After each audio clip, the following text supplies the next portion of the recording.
Ricola, welcome. Housewives of True Crime. Crime. Up in here, up in Up here. in here. I know. How's he? What's it? This is coming out the day before 4th of July. So hope you all have your plans, your fireworks ready. Be very careful if you shoot them off yourself. I've seen some crazy accidents. So giving you a PSA right now. Did you buy some? Yeah. No, every 4th of July, I always am the one that makes the big effort to find the fireworks, sit in the traffic, whatever. And my family all hates me. I'm not doing it this year. I hear that there's somewhere in the neighborhood that there's spot you can see them. Okay. So either we'll do that or they can F off. I don't care. We are going to participate in lots of other activities. I'm on the 4th of July committee. Yes. So there's a bike parade, crafts, etc. Day drinking, I imagine, and donuts. I mean, what more do you need to say happy birthday to America? So that's about it. I think we're just going to keep it pretty low key. All right. Gretchen was supposed to be out here if you listen to our Patreon, or maybe we mentioned it last time, but she's not coming anymore, which is sad, but we've been going through a lot of shit, so I think it's okay. It was just a lot. It's a lot. Like a lot of traveling.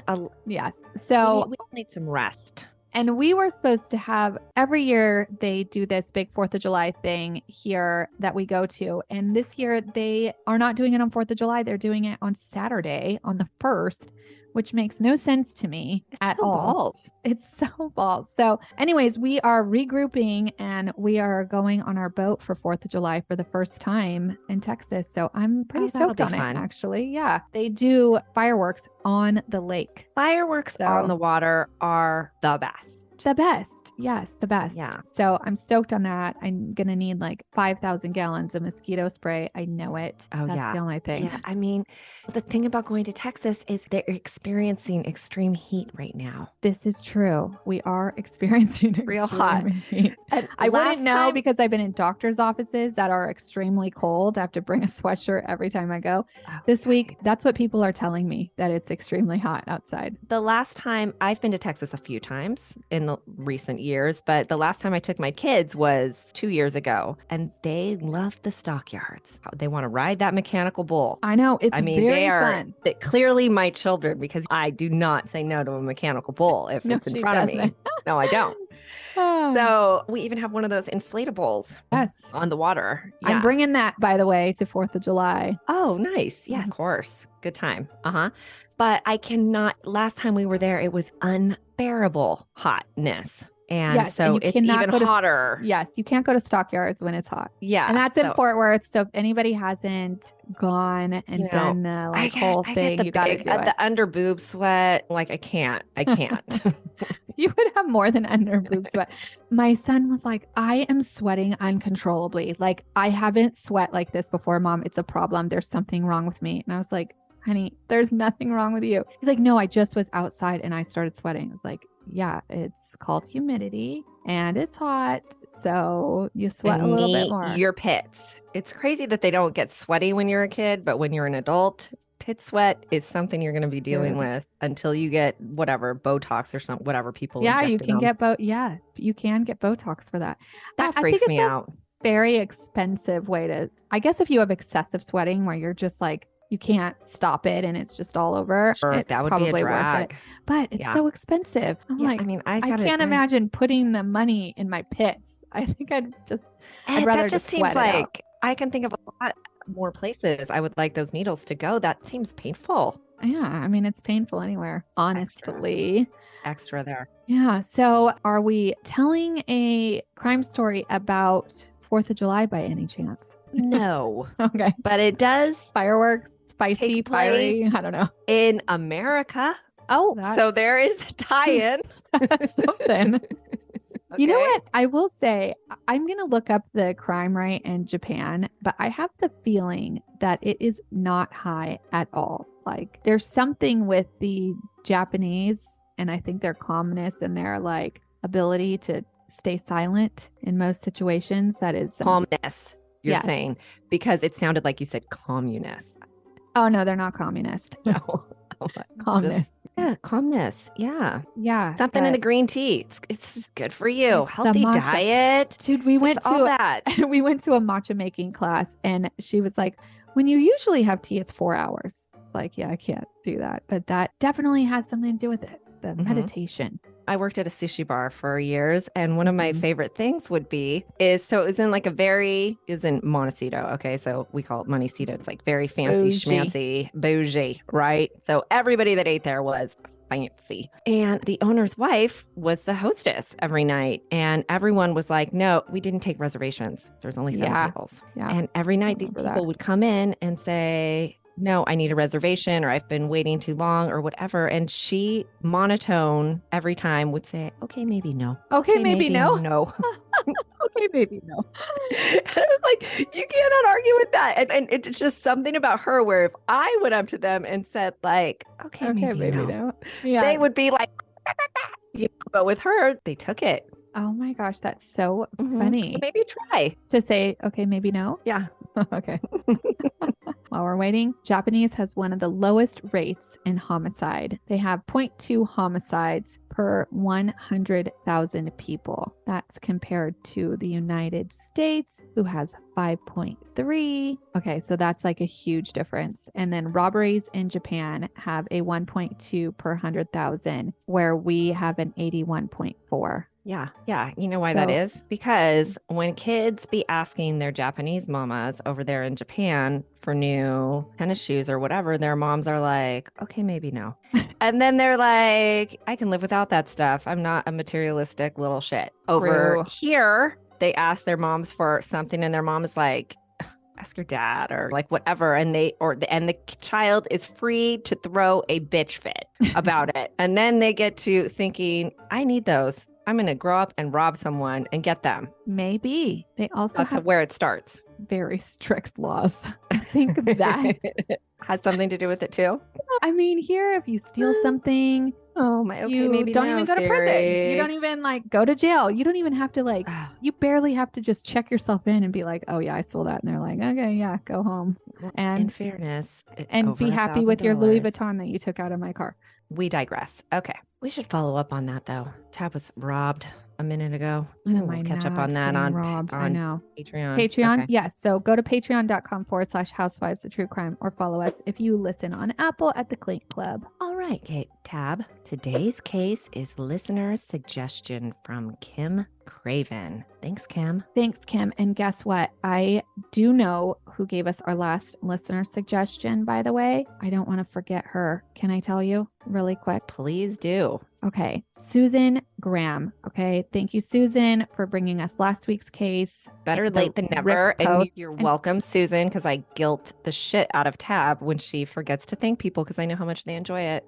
I know. And she's a disco biscuit. So thanks, Susan. If she's still listening, because you didn't remember her name last week. She is. I told her I was going to tell everyone about Susan Cusin. Okay. Good thing. Okay. Okay. This is a globetrotting case, but it begins and ends just like I told you in America, actually in the city of Freedom, home of the cream cheese, land where everyone knows cheesesteak requires whiz. I'm talking about Philadelphia. I did not know that, by the way. Okay. The name is too close. Too close to jizz. Yeah, I know, but it is delicious. When it's whiz. Okay. Okay. It was the 1970s, and that's where Disco Biscuit Holly Maddux was living after she graduated from Bryn Mawr University, which is right outside of the city. Holly grew up in Tyler, Texas. Is that close to you? It is. I think it is.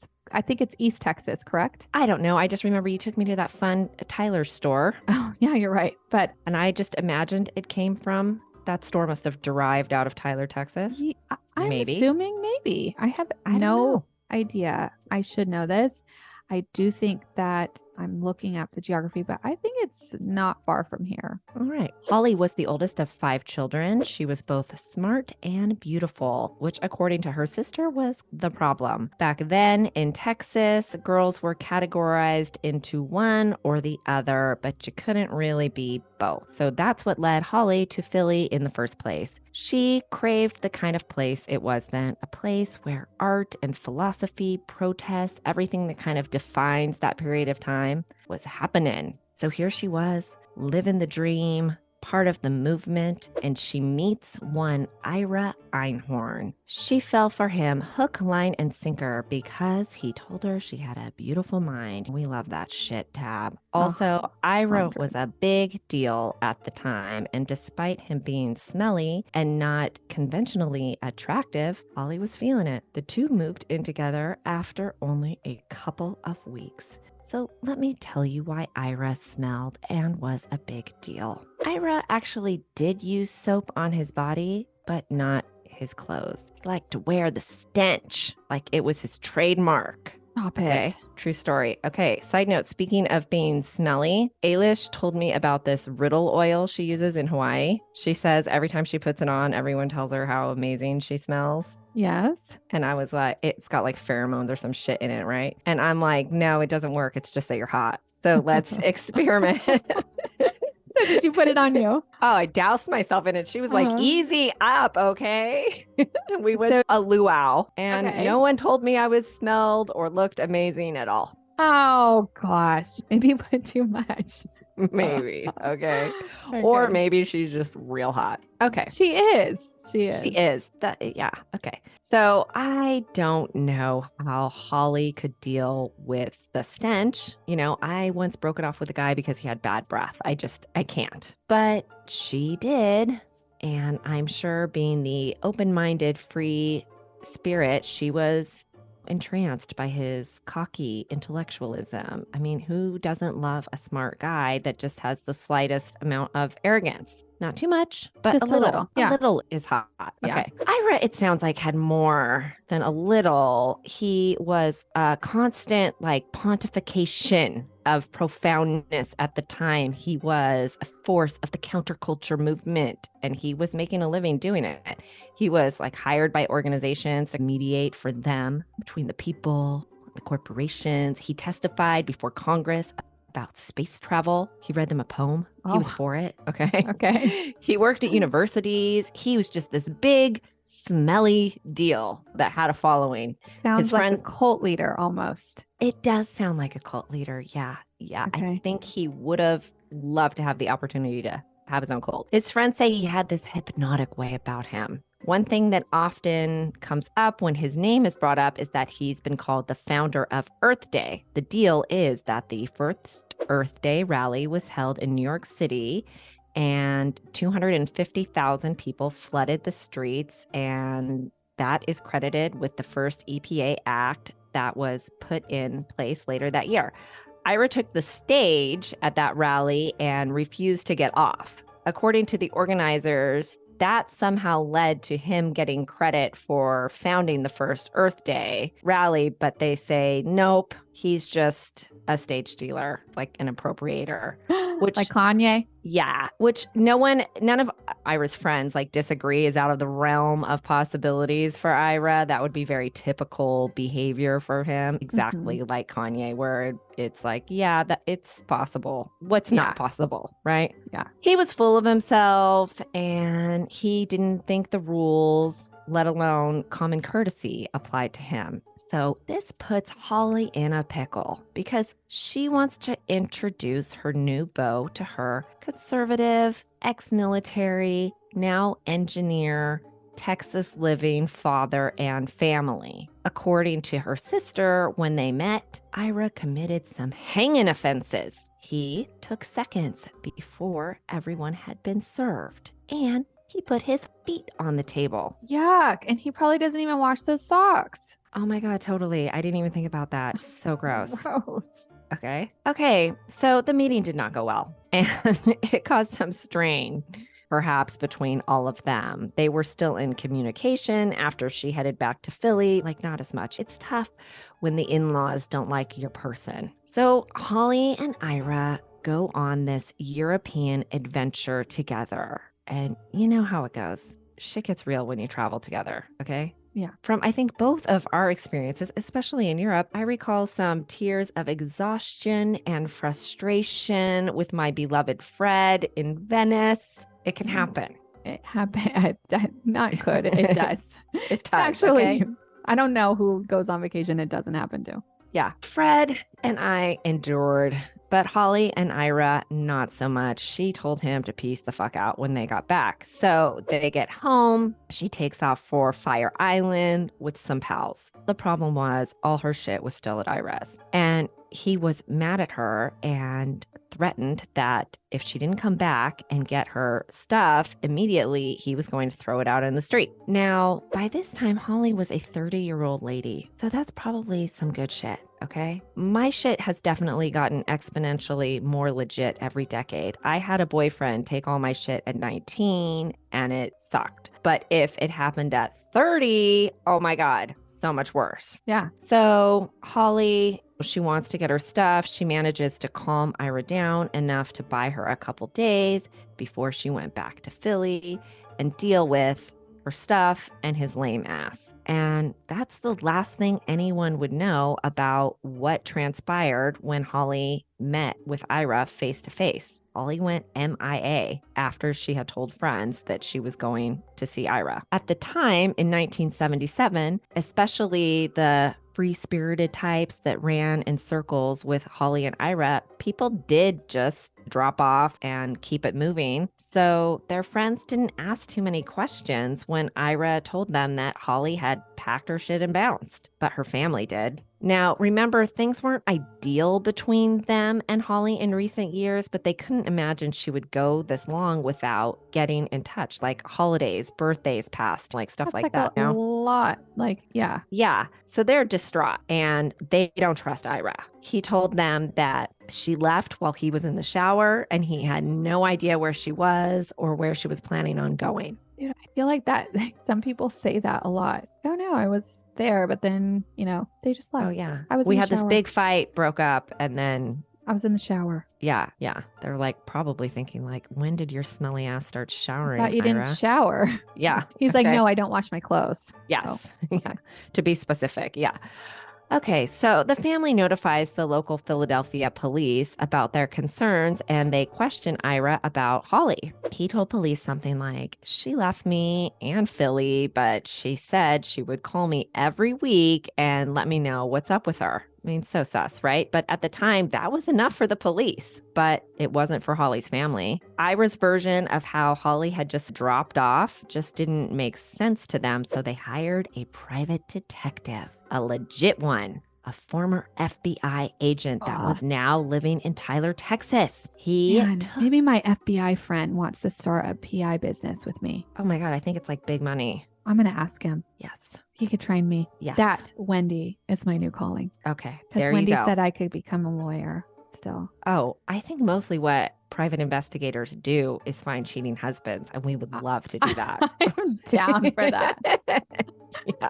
I am so down for that. Yeah, and you can pick and choose your assignments. Yeah. Okay, new fantasy life. I'm going to contact him. Okay, this private investigator took himself to Philly and spoke to Ira and people that knew him and gathered enough evidence for the local police to conduct a search warrant in Ira's apartment. I mean, he probably pulled the whole, like, I'm the former FBI agent. I don't know if that would be working for you. Yeah. No offense. But it also helped that they had been receiving complaints from the neighbors that there was a stench coming from Ira's apartment more than his normal stench, along with a brown, gooey substance seeping through the walls. So that, along with the evidence that the private investigator presented to the police, including neighbors hearing a woman scream, and all the accounts that Holly did not have a pattern of just losing touch completely with people, especially since she had lost touch with literally every single person she knew, police went to Ira's to execute a search warrant. Okay. So he answered the door naked, which apparently was one of his charming habits. When he wasn't wearing his smelly clothes, he was into being, he was super into being naked. He had no shame in his game. Can you imagine that is like a nightmare for me. Just opening your door naked. You being naked. Yeah. You wouldn't do it, but I think it'd be opening your front door naked, a knock at the door. Yeah. No, I cannot imagine. Oh my God. I mean, I can't even sleep naked. I don't get it. Okay. Okay. So anyhow, unfortunately, what that search warrant yielded is as awful as you can imagine. Over a year after Holly had gone missing, her mummified body was found in Ira's closet in a steamer trunk with a padlock on it. I think we've proven that Einhorn murdered Holly Maddux in that apartment, put her body in a trunk, and kept it there for a year and a half until the police came in there and discovered it. Where Ira had tried to conceal it behind boxes. When the detective opened the trunk, he said to Ira, "It looks like we found Holly." And Ira said, "You found what you found." They also found an overdue library book that was about how to mummify corpses. Oh my gosh. That is so disgusting. Ugh.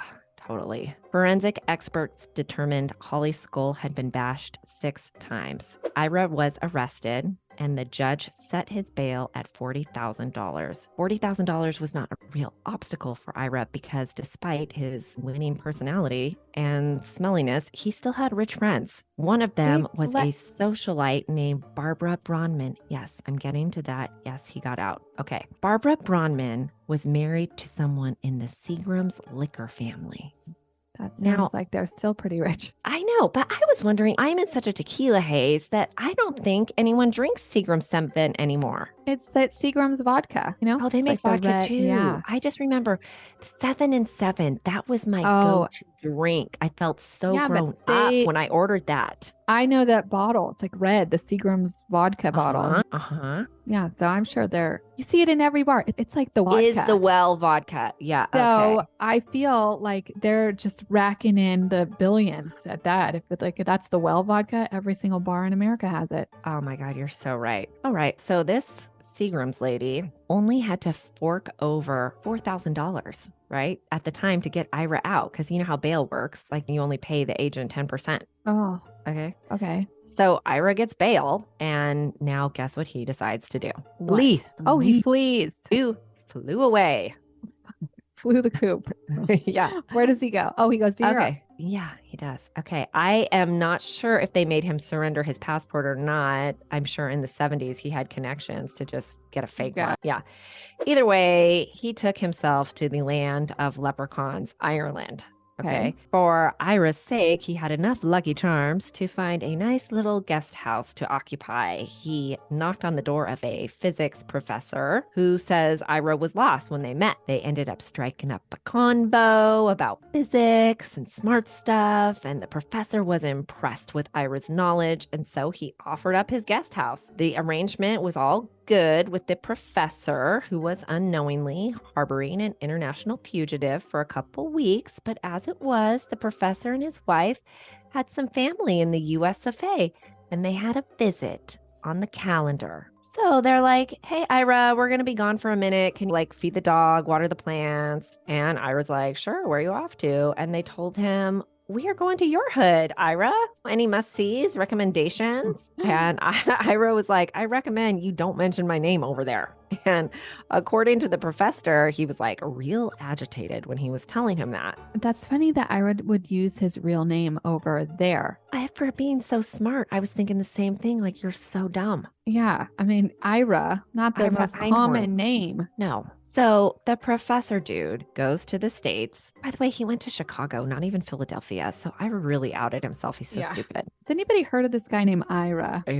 But he, of course, looks into it when he's over there. Yeah, okay. So he pokes around and he finds out what Ira's deal is. When he learned that Ira had jumped bail on murder charges, he was not pleased. I mean, I think the lesson is don't let smelly posers move into your guest house without a background check. Hello. Yeah. So you would think he would call the authorities right away so they could apprehend Ira, but maybe he just wanted to make sure his plants were watered for the entire duration of his trip. I don't know, because instead of making an immediate call, he went home to Ireland, faced Ira, and told him, "You have 20 minutes to evacuate, and I think you know why." Dude, he's got a murderer in murdering his house. boy. I mean, I would think he was going to murder me. It's so weak sauce, right? Okay. Yes. Oh my gosh. Okay. So Ira managed to go undetected for the next 5 years. Wow. And then, just by happenstance, the professor dude had moved and begun teaching at a university in a different area. And he bumped into Ira, who was on campus visiting friends, now smart enough to be going by an alias. He's going by the name Ben Moore. Okay, that is what I would have. I mean, Ben, John, something like that. Much better. Perfect. Okay, so this time the professor calls the authorities immediately. But by the time they got there, Ira was long gone again. His whereabouts were unknown, but the local DA in Philly and everyone else, they know at this point Ira was alive and well somewhere in Europe. He's just being elusive. And now, he's on Interpol, may or may not arrest him and extradite him anytime soon. So the decision was made 13 years after Holly's death to try Ira in the United States in absentia, which means to try him without him being present. Okay. The reasoning behind this was because as the years pass, the witnesses become more and more difficult to track down and to testify. And you forget. And they forget. Yeah. Yeah. So I get it. Right. And at least this way they could get a conviction and hold out hope that if Ira, didn't manage to duck authorities forever, he would go straight to the U.S. slammer when he was found. Yeah. So he was convicted at the absentia trial. 2 women testified that Ira tried to convince them to get rid of a steamer trunk that he had told them was full of top secret Russian documents. Okay. Okay. Also, they brought in the actual steamer trunk that had served as Holly's coffin for close to 2 years. So her family was there. I mean, that must have been unbearable for them to have to see. I hate it. Yeah. So back in 1977, remember, Ira had loads of socialite friends. Yeah. And at first, many were loyal to Ira because he had convinced them that this whole murder thing was like a CIA conspiracy. But when he fled, they began to doubt him. And then as the years went by and that 70s haze began to lift, they began to doubt him even more and began thinking, I imagine, it's actually pretty fucked up. I mean, Holly rocked. Yeah. And Ira is selfish and disturbed. So the woman, Seagram's lady, who posted bail for Ira originally, his old Lost pal her Barbara. $4,000. That's right. I'm sure that was a huge deal to her. Okay. She notified the U.S. authorities that she had reason to believe Ira was living in France with a woman named Annika. Barbara was correct. Miraculously, Ira had met Annika in Sweden, and she bought into his bullshit because she married his ass and she adored him. I mean, puke. I just say miraculously because it's like Madoff. It's like, or not Madoff. What's his name? The thin-lipped, red-haired guy. Oh, Murdaugh. Murdaugh. I just can't believe these women fuck these men. There's got to be something appealing to it. I wonder, maybe he started taking a shower. Maybe he's like, that was not I know. I don't think so. Oh, he didn't. I don't think so. Oh, no, I mean, like he did shower. He just didn't wash his clothes. I think I'd rather not. I can't. I don't know. I think I'd rather wash my clothes and not shower because I could go in the swimming pool. I could go in a lake. I could so many options. Totally. I think I'm with you. I could use those honey pot wipes. For real. Take them anywhere. Keep it fresh. Okay. So now the Interpol is tracking Annika. Okay. Mm-hmm. And they were alerted when she applied for a French driver's license. So they went to the address she put on the application and they found Ira. It was him. It was it. Yeah, it was him. It wasn't that hard. Okay. So then they hauled him into French jail, fingerprinted him for verification, awaiting extradition. Woohoo! Justice, finally. Yeah. Lock his ass up. Not so much. You see, France was not agreeable about extraditing Ira on account of him being tried in absentia already. They didn't think that was fair. Oh, because they didn't think that he had his own defense. Oh, yes. Is that true? And there were actually French defense attorneys coming to Ira's rescue pro bono to stop his extradition. Okay. I mean, I'm sorry, but you all got it twisted. While the back and forth was going on for months and months, by the way, they let Ira go home to Annika. So he's not even sitting in jail. Oh my gosh. He's at home. Okay. Then I'd be on the run again if I was Ira. Yeah, he's smart, but not that smart. Thankfully, the U.S. government was willing to stay the course to get justice for Holly, but it took a minute, as in years. It was a whole thing. To appease France, they changed the law in Pennsylvania, which now granted Ira a new trial. But still, France dragged out the extradition. So the U.S. did something pretty badass, I think. In an effort to stay the course while all the extradition arguments continued back and forth, they wanted to keep tab canes on Ira to make sure he didn't flee again. So an FBI agent posing as a book publisher sent Ira an email and began a correspondence, which led to Ira inviting the undercover agent to his home. Agent says it was a real shithole with a leaky roof, and Ira's breath was putrid. Dude, doesn't brush his teeth. No. The agent noted Annika and Ira were clearly in need of the dollars, so this book publishing ruse would probably work. After Ira handed over a manuscript to the agent, he left, but kept up the exchange with him about pre-publishing, blah, blah, blah, for the next 2 years to ensure Ira stayed put in a known location. So Holly's family, by the way, sued Ira for $900 million during this time. They knew they would obviously never get a penny, but they wanted to make certain that Ira could never profit from their sister's death. Yeah. Sadly, by this time, it had taken such an enormous toll on the Maddux family that Holly's father had taken his own life, and their mother died of emphysema 2 years after his passing. 2 years after the agent's initial correspondence with Ira, the agent went back to France to check in on him.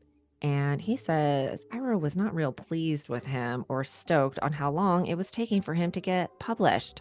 He also told him in regards to Holly's siblings suing that he was elated about it. It meant he was worth nearly $1 billion. I mean, not really, Ira, but yeah. okay. He also told he's too much. Yeah. He's too much. Yeah. He also told the agent that he may or may not have done it, being murder. But I know you did. But that was not the problem. I mean, I disagree, Ira. I think that is exactly the problem, right? Yes. So the agent is making small talk with Ira over dinner, and he tells him about his travels to Cuba for a book scouting opportunity. In reality, he was over in Cuba doing some other badass undercover shit, okay? He's just making conversation. Ira tells him, according to an article penned by the agent in the Santa Barbara News Press, Ira says, Cuba, that's where my attorneys have advised me to go. Oh. So the agent is like, can you flee? How can you flee to Cuba, Ira? And he says, very easily.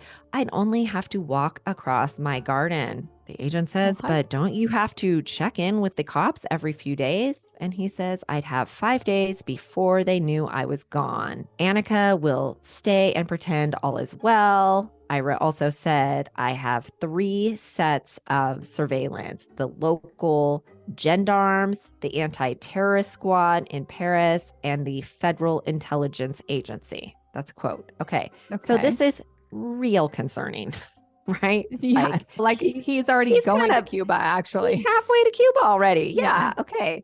So the agent went back to D.C. and reported Ira had plans to escape to Cuba. And that led to the attorney general calling up France and telling them, you're going to be real embarrassed if he slips through your hands and lands in Cuba. Like, we're just saying, okay, it's time to give him up. And so they acted in the way of posting people around Ira's pad, like all kinds of officers. So Ira writes an email to the agent that he still thinks is a book publisher and says, some judge freaked out. No one knows why. The French government is pushing it.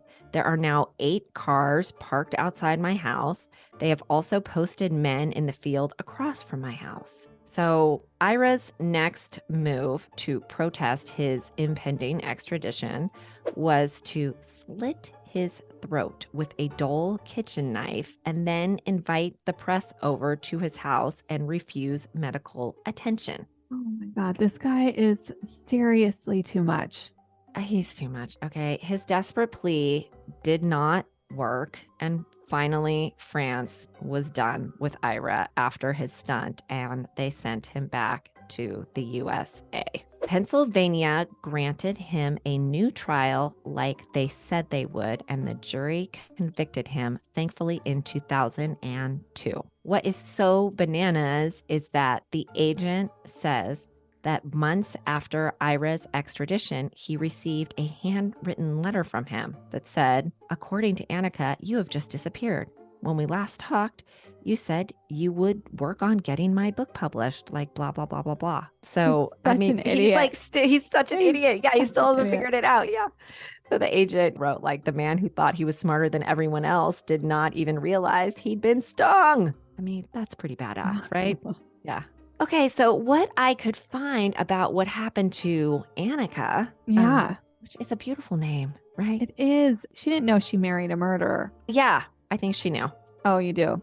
I think he told her that it was a U.S. government conspiracy because that was Yeah, his that's whole what I thing. mean. Like, Yeah, I mean, eventually she knew, but not when she married him. yeah, That movie reminds me of So I Married an Axe Murderer. yeah. So she stayed in France. Okay. That's what I couldn't find that much about her. She was 51 at the time in 2002, so she could still be alive. I read that it is speculated she went to Denmark at some point, where she has wealthy family that lives there. As for Ira, he died in prison in Pennsylvania of natural causes in 2020. Well, this just into us. Notorious killer Ira Einhorn has died in prison. We're told Einhorn was found dead this morning at a prison outside of Pittsburgh.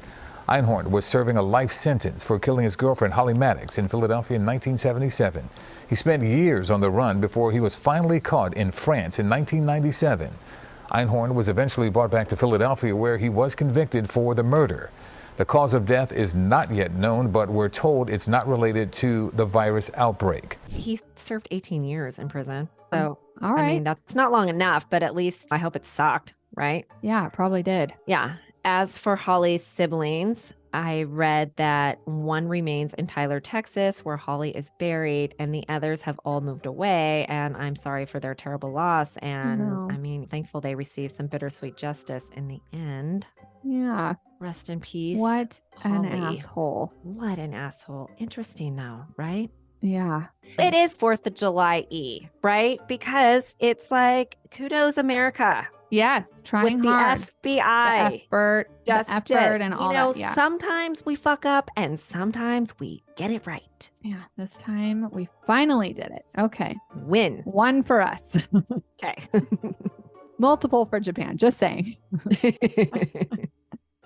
All right. Well, that was a good one. Thank you, Gretchen, for that. I hope everybody has a very safe and fun week. If you don't listen to us on Thursdays and you want to give us some support or you need more of our voices, then head to patreon.com/Housewives of True Crime.